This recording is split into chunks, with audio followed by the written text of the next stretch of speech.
Marcus Love again, coming right back at you. We was gonna rent a earth mover, but in order to save $200 and something odd dollars plus tax, we pulled out our tiller to dig a trench. Who would ever thought a tiller could dig a trench?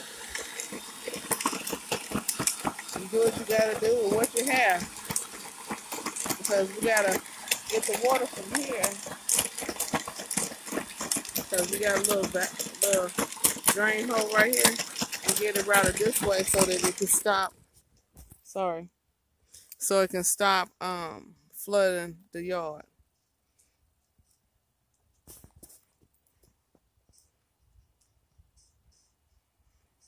You straight?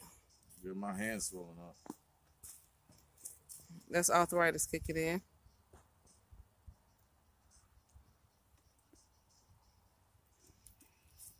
Back to work.